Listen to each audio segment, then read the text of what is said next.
Teman-teman silakan berdiri.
Siapakah di antara anak-anak yang bahagia angkat tangan? Siapa yang merasa sedih hari ini? Ada yang merasa kecewa? Alhamdulillah semuanya bahagia. Bahagia semuanya. Bahagianya karena apa? Wah, ada satu lagi. Hebat dong satu banyak. Hebat dong satu banyak. Hebat benar. Oke. Untuk mempersiapkan diri kalian, hari ini kita akan belajar tentang apa itu suka tahu. Adakah yang tahu? Kita akan belajar tentang berpikir komputasional dalam kehidupan sehari-hari. Nanti di sini Ibu akan memutar video, ya. Kemudian anak-anak menyaksikan atau melihat. Setelah itu nanti ada diskusi kelompok. Diskusi kelompok dan tugas mandiri. Kemudian berpikir komputasional seperti ini. Coba dalam pembelajaran kita hari ini kita akan ngapain ya? Kita akan tahu satu apa itu berpikir komputasional. Kemudian kita dapat menyebutkan kegiatan sehari-hari yang membutuhkan berpikir komputasional. Yang ketiga, kita akan menyusun langkah-langkah sederhana secara logis dan terstruktur untuk menyelesaikan sebuah masalah. Mau tahu videonya? Ayo simak baik-baik ya. Bentar. Pengenalan computational thinking. Hai teman kece, coba tebak apa artinya computational thinking atau berpikir komputasional? Adakah yang bermata jeli dan melihat kata komputasional di sini? Jadi mungkin ada hubungannya dengan komputer ya? Iya, betul sekali. Jempol buat kamu yang sudah menebak dengan benar. Berpikir komputasional adalah proses berpikir untuk menyelesaikan masalah dengan efektif dan efisien. Dalam ilmu komputer, proses berpikir ini dilakukan sebelum mulai menulis coding atau pemrograman. Jika sudah direncanakan dengan baik, maka coding yang ditulis akan sesuai dengan kebutuhan dan dapat diselesaikan dengan cepat dan tepat. Tapi ternyata berpikir komputasional juga bisa dilakukan tanpa komputer dan tanpa internet loh. Malah sebenarnya kita pun sudah menerapkannya dalam kehidupan sehari-hari. Mulai dari menjasa gigi, mencatat ringkasan pelajaran, hingga menyiapkan tas untuk sekolah besok. Wah, kalau kita sudah bisa menerapkannya setiap hari, berarti kita semua sudah mahir dong. Belum tentu. Contoh-contoh tadi kan menerapkan berpikir komputasional pada masalah yang sederhana. Masih banyak nih masalah yang lebih kompleks, seperti misalnya mengatur keuangan bulanan, apa yang harus dilakukan kalau kamu tersesat di tempat baru, hingga memilih jurusan dan karir. Lalu yang lebih penting lagi, ketika kamu dewasa nanti, kamu akan menghadapi era industri 4 dan bahkan 5. Di sini kamu perlu kecakapan untuk memanfaatkan dunia digital, mulai dari mencari dan memilah informasi yang kamu perlukan, hingga menggunakan informasi itu untuk membuat keputusan penting dalam hidupmu. Menghadapi masalah kompleks kehidupan di masa sekarang dan masa depan ini mirip seperti merencanakan coding yang sudah dibahas sebelumnya. Kuncinya adalah memahami masalah dengan tuntas dan mencari cara menyelesaikan yang efektif dan efisien. Nah, kalau begitu, bagaimana agar kita bisa berpikir komputasional? Sekarang kita bahas ya, 4 landasan dari berpikir komputasional. Yang pertama, dekomposisi. Dekomposisi artinya membagi masalah kompleks ke bagian yang lebih kecil agar mudah diselesaikan. Misalnya kamu ditunjuk jadi ketua panitia lomba 17-an. Maka untuk memudahkan pelaksanaan, kamu bisa menunjuk panitia bagian acara, konsumsi, publikasi, keamanan, dan lainnya. Yang kedua, pengenalan pola. Artinya mencari kesamaan dan pola di antara bagian-bagian masalah kompleks yang sudah dipecah. Misalnya kamu hendak melipat dan menyimpan jemuran di rumah, maka kamu perlu bisa mengenali jemuran milik ayah, ibu, kamu, adik, dan milik bersama seperti spray, handuk, dan lainnya. Ini karena jemuran-jemuran itu perlu disimpan di tempat yang berbeda. Yang ketiga, abstraksi. Artinya fokus pada informasi yang penting saja, mengabaikan detail yang tidak diperlukan. Misalnya kamu hendak menceritakan pengalamanmu berwisata ke luar kota. Tentunya kamu mengalami banyak hal dari mulai berangkat di bus, berfoto bersama, makan di restoran, menginap di hotel, hingga perjalanan pulang. Tapi nggak mungkin kan kamu ceritakan semua kejadian dengan detail pada teman-temanmu. Pasti mereka bosan kalau kelamaan. Jadi kamu harus menyaring beberapa kejadian yang menarik saja untuk diceritakan pada teman. Yang terakhir, algoritma. Artinya membuat langkah-langkah penyelesaian atau membuat aturan yang diikuti untuk menyelesaikan masalah. Misalnya kamu diberi daftar belanja di supermarket oleh ibu. Ada minyak goreng, telur, roti, sayur, dan kopi. Lalu kamu harus buru-buru karena ibu sudah mau memasak dengan minyak goreng itu. Nah, kalau seperti ini, satu cara yang efisien misalnya mulai dengan mengambil barang yang paling dekat dari pintu masuk hingga terakhir yang paling dekat dengan kasir. Nah, itu dia 4 landasan berpikir komputasional yang perlu diterapkan untuk memecahkan masalah yang kompleks. Lalu berikutnya, apakah ada cara untuk mengasah kemampuan berpikir komputasional? Tentu ada. Selain bisa coba kamu terapkan ke masalah sehari-harimu, kamu bisa juga latihan soal untuk mengasahnya. Misalnya, gurumu akan memberikan soal-soal computational thinking di mata pelajaran matematika, bahasa Indonesia, dan IPAS dalam kurikulum mereka. Selain itu, kamu bisa ikut tantangan bebas Indonesia juga. Yuk coba simak satu contoh soal computational thinking. Dalam bis studi wisata, ada 3 kelompok anak yang akan diantarkan ke 3 tujuan berbeda. Bis berhenti pertama di restoran, lalu hotel, dan terakhir di museum. Hanya ada satu tempat penyimpanan koper di samping bis, yang hanya bisa dibuka dari satu pintu. Sopir bis ingin mengatur koper-koper penumpang hingga mudah dikeluarkan. Bantu supir bis menentukan urutan memasukkan koper-koper itu ke dalam tempat penyimpanan. Pertanyaan, koper kelompok anak yang mana yang dimasukkan terakhir?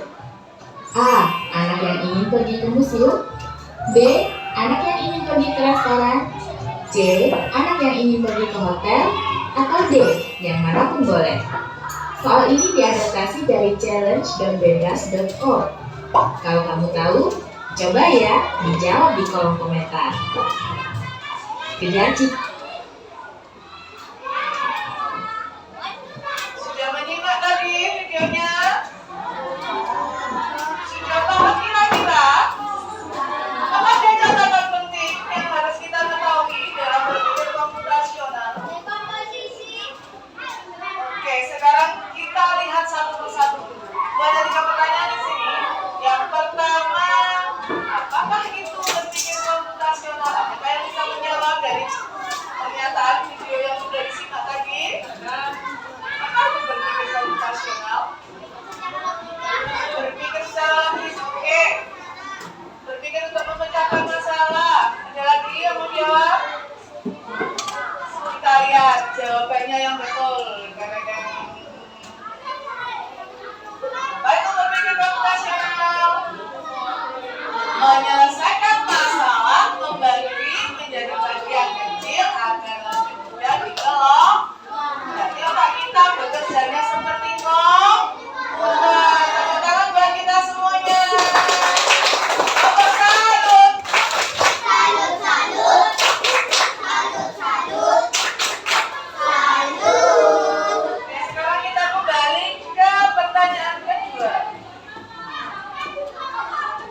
Pertanyaan kedua, apa saja 4 landasan berpikir komputasional? Adakah yang bisa menjawab 4 tadi? Ada apa saja ya? Dekomposisi, oke.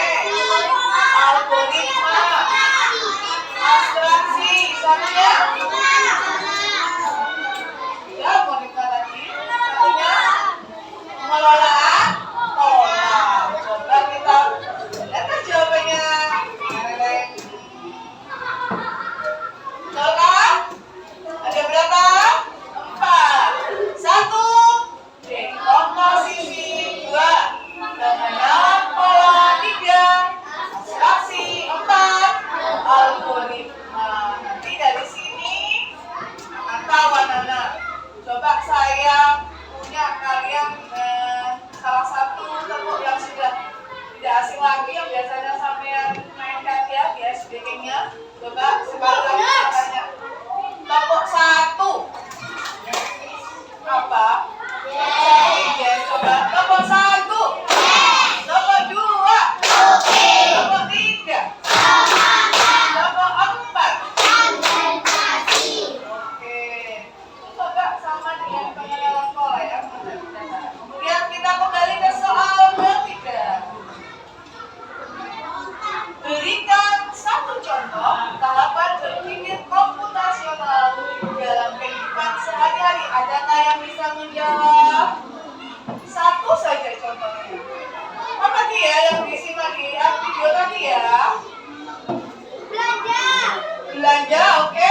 lagi. Ini apa nih? Baju. Menyiapkan buku. Menjawabkan ya. Siapkan sebelum pelajaran. Ada lagi. Oh, sikat gigi. Oke, pintar semua. Berarti paham ya tadi ya. Sekarang itu ada pekerjaan tugas yang sudah saya bagi. Jadi ini ya, contoh yang sarapan tadi. Ada menghias ruang kelas, kemudian ada yang menyiapkan sarapan. Anak-anak, coba tadi pagi yang menyiapkan sarapan siapa? Ada yang ayah, ada yang ibu. Tadi ada yang membantu menyiapkan bekalnya yang mau dibawa ke sekolah. Pernah bikin mie ya anak? Mie. Nah, apa yang kamu siapkan dulu? Coba. Apanya dulu yang harus disiapkan? Alat dan bahan yang disiapkan satu apa dulu? Kemudian ada airnya, ada mie rebusnya. Kalau tidak ada mie, sama masak ini. Nah, kemudian setelah itu apa lagi? Yang disiapkan. Airnya diapakan dulu kalau tidak? Oh, sampai mendidih sampai umum ya, mendidih. Setelah itu diapakan? Minyak dimasukkan ke dalam rebusan air yang sudah mendidih. Setelah itu ditunggu kurang lebih sekitar 5 atau sampai berapa menit itu sampai minyak lunak ya. Setelah itu diapakan? Ditiriskan. Tuh ya, ditiriskan. Kemudian diberi apa? Bumbunya sudah disiapkan apa belum ya? Bumbunya disiapkan dulu, digunting, dimasukkan ke dalam piring. Lalu karena minyak tadi sudah ditiriskan, dimasukkan, kemudian diaduk hingga rata. Nah, siap untuk dimakan. Ada lain biasanya setiap pagi membantu ibunya menyiapkan bekalnya sendiri. Tidak ada? Tidak ada? Oh, ada. Oke. Sekarang ada tugas dari ibu. Karena sudah dibagi menjadi beberapa bagian kelompok seperti ini, kita akan berpikir komputasional bagaimana cara untuk langkah-langkah untuk menyikat gigi. Di sini ada gambar yang harus sampai susun secara terstruktur. Langkah-langkahnya seperti apa? Mulai dari nanti menyiapkan. Ada di sini, mulai dari ada gelas untuk berkumur, kemudian ada sikat giginya, ada pasta giginya. Jadi saya bagi menjadi 4 kelompok seperti ini. Tadi ada yang tidak masuk kan ya? Nah, oke, berarti sekarang perhatikan, saya bagi 1 kelompok satu. Selesaikan secara bersama-sama. Ada 2 pekerjaan nanti yang akan dia belum selesaikan. Aku ada tulis satu. Aku bisa.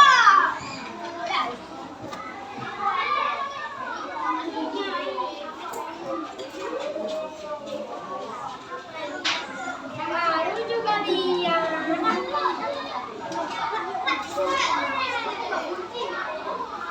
Dan satu lagi ya. Nah,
dan langkah-langkah sikap gigi.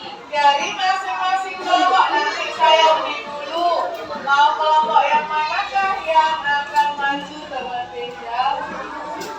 Silakan perwakilan dari kelompok masing-masing maju ke depan.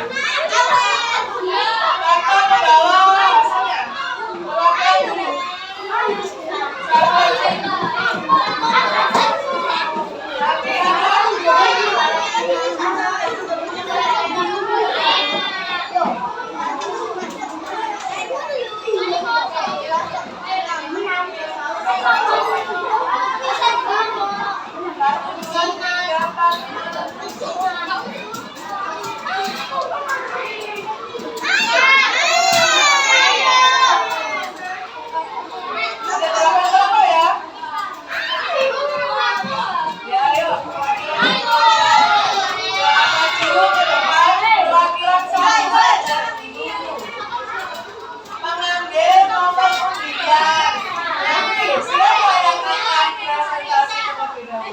Presentasinya mudah, kamu hanya ngapain? Membacakan hasil dari diskusi yang kalian lakukan bersama teman-teman. Bagaimana caranya? Langkah-langkahnya kan membaca. Oke. Silakan diambil dulu. Buka sama-sama dari tadi.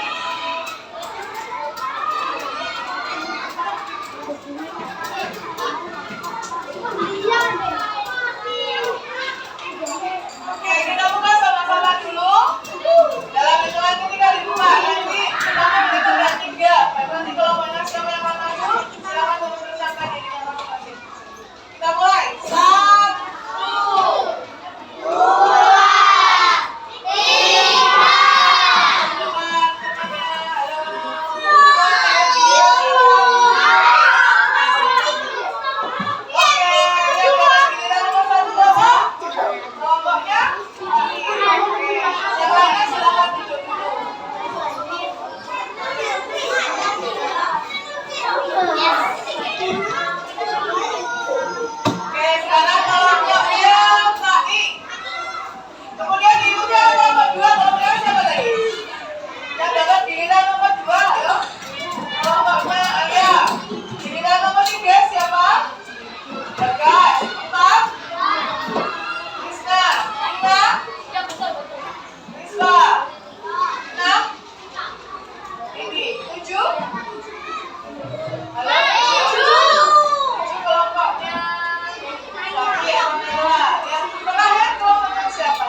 tangan dengan air mengalir. Yang terakhir, keringkan tangan sekarang. Keringkan tangan Anda sekarang bersih.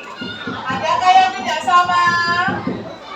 Dari jawaban kelompok 1, apa ada yang berbeda jawaban dari kelompok 2?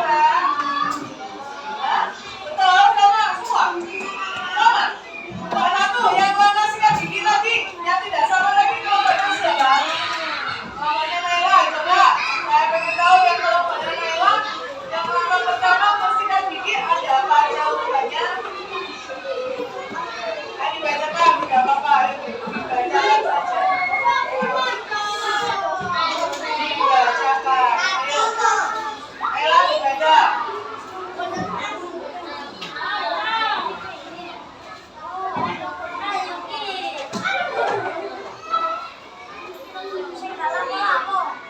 Yang pertama apa? Berkumur dengan air. Terus? Yang kedua? Kita bikin terus.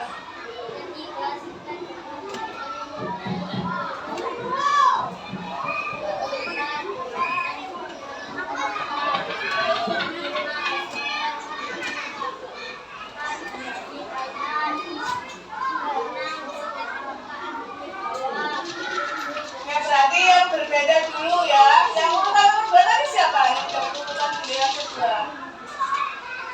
Sama apa enggak jawabannya sama dengan kelompok yang pertama? Sikat gigi dengan mencuci tangan sama semua? Oke. Untuk kelompok urutan ketiga, sama apa enggak? Ketiga tadi siapa? Bagas, adakah yang berbeda? Yang berbeda yang mana? Yang sikat gigi berbeda. Apa dulu lama yang pertama? Sama dengan kelompoknya Naila.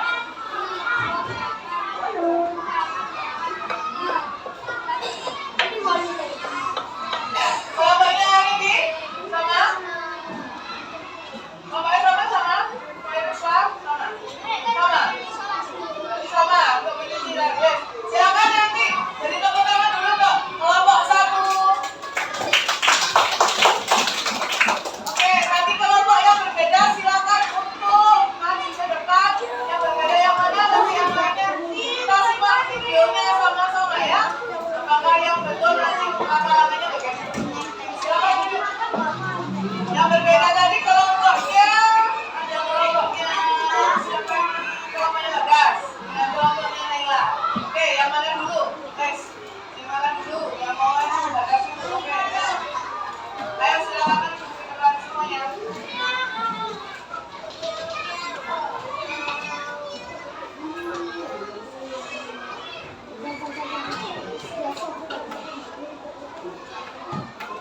Ayo. Silakan. Waalaikumsalam warahmatullahi wabarakatuh.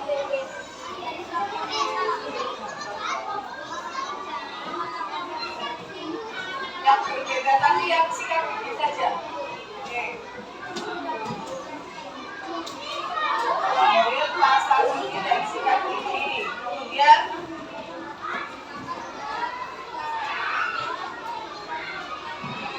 yang berbeda di urutan nomor berapa, Le? 3 dan 4. 3 dan 4 urutannya apa?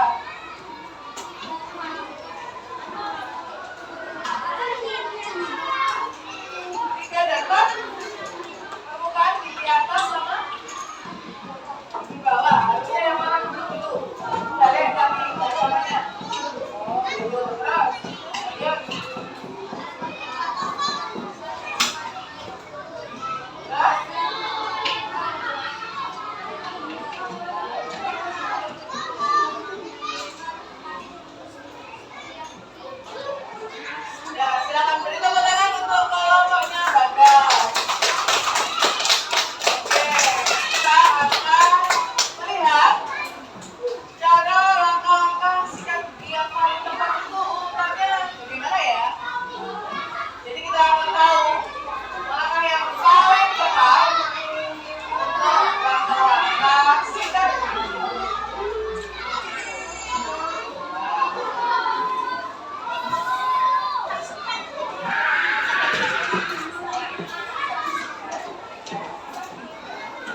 kita bersihkan bagian samping, jangan lupa bagian belakang juga. Dari gusik, membersihkan gigi dengan baik dan benar. Assalamualaikum warahmatullahi wabarakatuh. Saya Dr. Gigi Putri Lestari Anggiarini SPKG ingin memberikan tips seputar cara membersihkan gigi dengan baik dan benar. Pertama, untuk gigi atas, kita mulai dari arah gusi ke arah gigi. Seperti ini, satu arah. Sebanyak 8 kali. Kemudian demikian juga untuk gigi bawah. Untuk gigi bawah, kita sikat dari arah gusi ke arah gigi, berarti dari bawah ke atas ya. Seperti ini, sebanyak 8 kali. Setelah itu, kita bersihkan bagian samping, jangan lupa bagian belakang juga.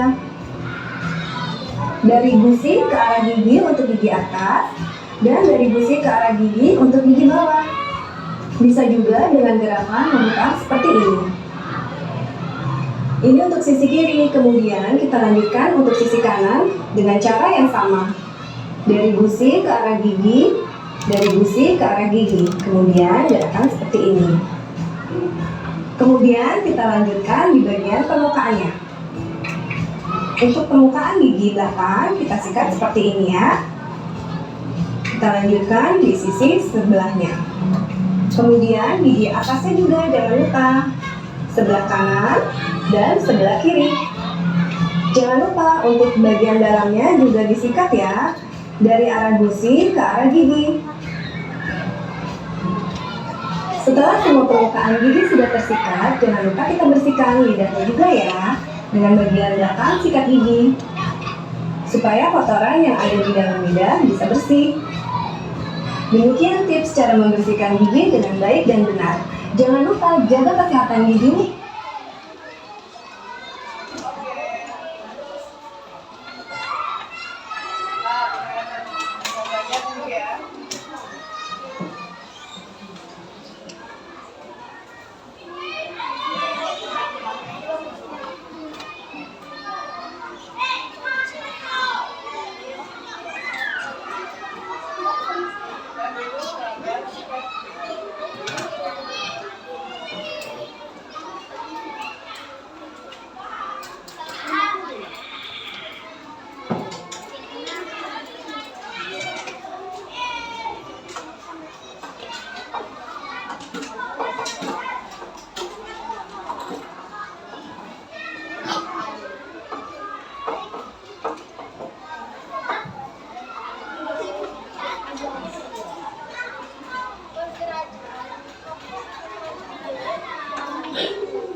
harus dibasahi dengan air.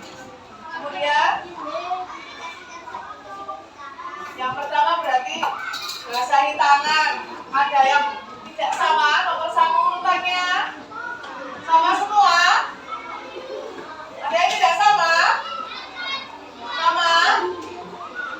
Sama. Oke, kemudian yang kedua, Mbak. Aplikasikan atau taruhlah sabun ke dalam tangan nih sampean. Ayo, adakah yang tidak sama urutannya? Sama semua? Sama. Kemudian yang ketiga,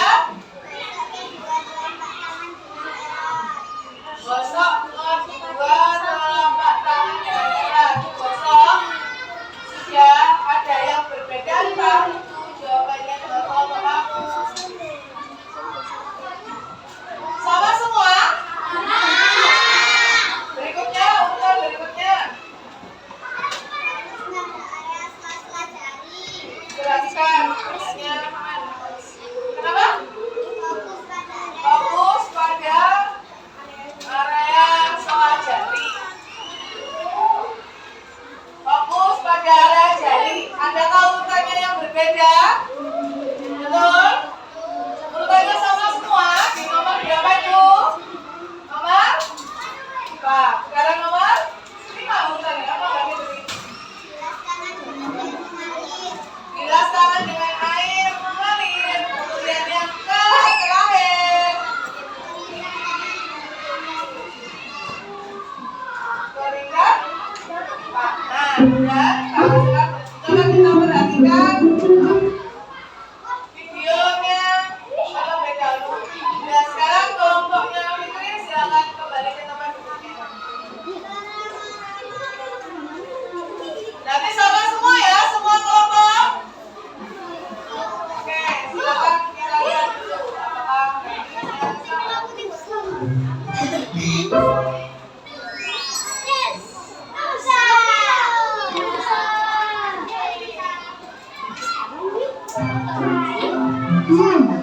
Bismillah.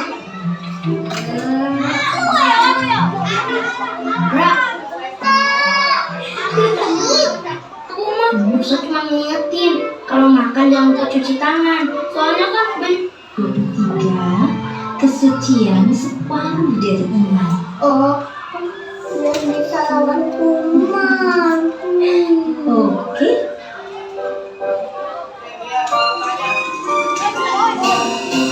Cuci tangan, cuci punggung tangan, dan sela-sela jari, tangan kanan dan kiri. Jangan lupa kuku lalu dilarikan dengan handuk atau tisu.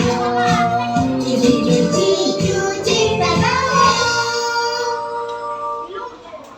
Wah. Berarti urutannya tadi sudah betul semua ya. Beri tepuk tangan buat kelompok semua kelompok yang ada di sini. Sekali lagi kelompok salut. Salut, salut. Salut, salut. Salut. Oke. Hari ini anak-anak sudah menyelesaikan tugas berkelompoknya. Untuk sampean menyusun bagaimana cara-cara langkah mencuci tangan, lama-lama untuk sikat gigi gitu ya. Nah, kembali lagi kepada apa yang sudah kita pelajari tadi, bahwasanya ketika kita menggunakan atau berpikir komputasional tidak harus menggunakan alat digital, ya. Tapi apa? Bisa juga dengan praktek secara dengan diaplikasikan di dalam kehidupan sehari-hari. Manfaatnya apa? Manfaatnya salah satunya adalah